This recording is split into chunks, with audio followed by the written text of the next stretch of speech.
Si tout le monde se met à piétiner comme ça et à se bousculer... C'est une victoire qui a autant de monde, Marine Le Pen, comme journaliste. Oui, enfin, on n'en est plus là.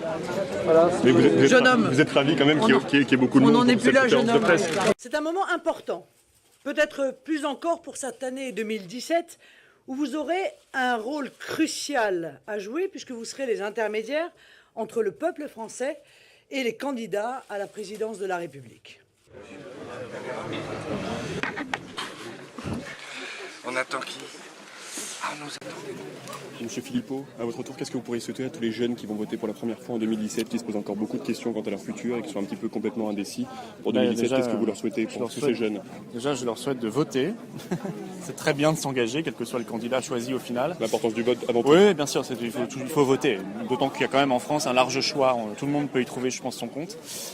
Et puis ensuite, moi je les appelle à l'espérance et pas revenir vers les vieilles recettes du passé ou les candidats du passé. C'est vrai que beaucoup sont un petit peu perdus parmi tous les candidats, ils ne savent plus vraiment pour qui trop choisir, entre les primaires où ils sont 7 de chaque camp. Ah oui, c'est vrai que les primaires rendent les choses plus compliquées, mais ça c'est le problème des partis qui organisent les primaires. Je pense que la campagne permettra à chacun, avec les débats, de se faire une opinion.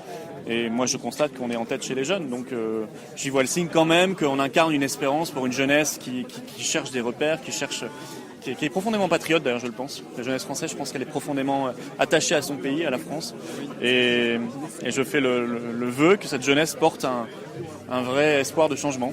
C'est pas qu'il n'y a plus de patriotes en France, il y en a plein. Vous avez Ils ne le savent pas encore. Cyrano de Bergerac et Edmond Rostand, pourquoi ce choix, Mme Le Pen?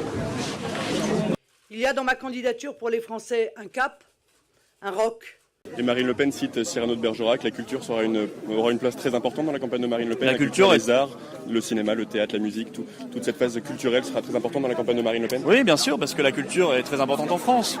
Et donc celui ou celle qui a vocation à conduire les affaires de la France, évidemment, est un peu la personne qui porte les affaires culturelles dans notre pays, l'attachement au patrimoine, l'attachement à ce qui fait la culture au quotidien, l'attachement à la création artistique.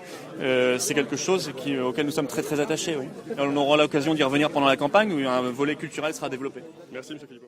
Dans son discours pour les vœux à la presse, Marine Le Pen a cité Cyrano de Bergerac et elle a dit c'est un rock, donc c'est un cap, c'est un rock. La culture sera un point phare dans le programme de Marine Le Pen, parce qu'on a beaucoup entendu surtout les débats par exemple au statut des intermittents qui était menacé à une époque, Jean-François Copé voulant aller même jusqu'à le supprimer. Que pensez-vous justement de la question des intermittents et de la culture? Je crois que l'essentiel c'est de faire la promotion de la culture française, de notre patrimoine français. Il ne s'agit pas de subventionner avec l'argent public des initiatives marginales, il s'agit de faire en sorte que toutes les initiatives culturelles qui participent au rayonnement de la France, à la promotion de notre patrimoine, de notre créativité culturelle, puissent s'exprimer. Et nous sommes évidemment très attachés à ce rayonnement culturel de la France qui doit être préservé, bien sûr, et promu, parce que ça participe directement de la grandeur de notre pays. De terrain auquel je tiens énormément parce qu'une campagne électorale, c'est avant tout, de mon point de vue, la rencontre entre la candidate que je suis et le peuple français au nom duquel je me bats. Alors Monsieur Rachline, comment pensez-vous qu'en 2017 les jeunes vont se mobiliser pour aller voter Marine Le Pen au Front National? Les jeunes, ils sont concernés comme tous les Français parce qu'ils sont des citoyens et ils sont encore plus frappés par tous les maux qui touchent les Français. Quand il y a 10% de chômage en France, il y en a 20% chez les jeunes. Quand il y a des problématiques pour les Français pour trouver des logements, eux en ont encore plus. Quand il y a des problématiques de précarité, les jeunes sont encore plus frappés par la précarité. Donc ils sont plus conscients que les autres encore des difficultés qui sont celles du peuple français aujourd'hui et donc des solutions concrètes. Et d'ailleurs, ils ne nous font pas défaut puisque que ce soit dans les sondages aujourd'hui ou dans les résultats électoraux hier, déjà ils nous font confiance en très grand nombre. Alors sur la fiche de Marine Le Pen, il y a écrit remettre la France en ordre. Comment expliquer justement à tous ces jeunes que la France était en désordre ou est en désordre jusqu'à maintenant? Elle est en désordre dans bien des domaines parce que sa souveraineté n'est pas respectée, parce que son modèle social est en train d'être cassé, aussi bien par la gauche que demain par la droite, si elle était aux responsabilités, que la démocratie est en désordre parce que les Français ne sont pas représentés dans leur diversité politique à cause de l'absence de la proportionnelle. Elle est en désordre dans bien des domaines et donc oui, il faut la remettre en ordre, effectivement. Merci beaucoup, M. Rachline. Je vous en prie, avec plaisir. Dans ces conditions, je peux donc vous dire, tant en ce qui concerne ma campagne que mon accession au pouvoir, que je sais où je vais et comment j'y vais.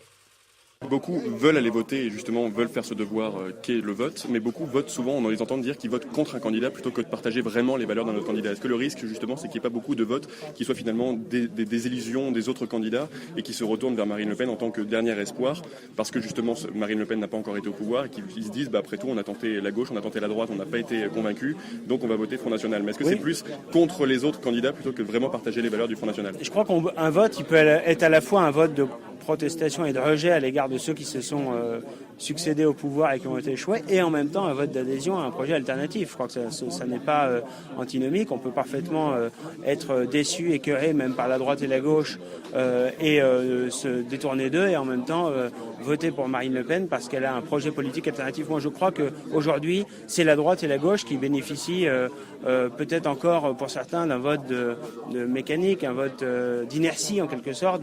Ils bénéficient des habitudes de vote prises par un certain nombre de nos compatriotes, mais finalement il n'y a aucun vote d'adhésion. Au contraire, Marine Le Pen c'est un vrai vote d'adhésion, pour que la France retrouve sa grandeur et assurer le redressement du pays et que les Français soient rétablis dans leurs droits fondamentaux. Parce qu'il s'agit de cela.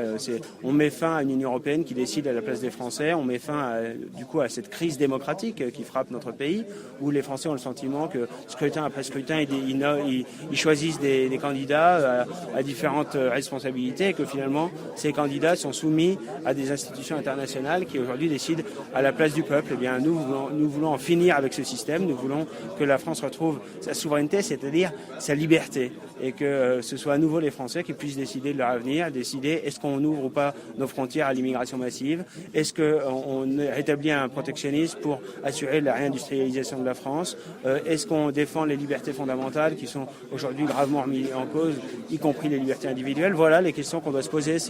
2017, c'est pas simplement un enjeu de gestion locale comme pouvaient l'être les municipales, les départementales ou les régionales au cours des dernières années. C'est un enjeu très supérieur, c'est un enjeu de civilisation, c'est l'existence même de la France comme nation libre et l'existence même du peuple français comme peuple libre qui est en jeu.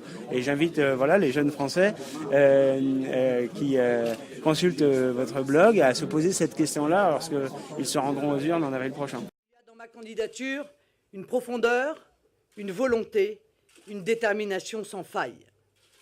Face à ce désordre, il y a de mon côté une campagne ordonnée, une campagne en ordre pour remettre la France en ordre. Je vous remercie.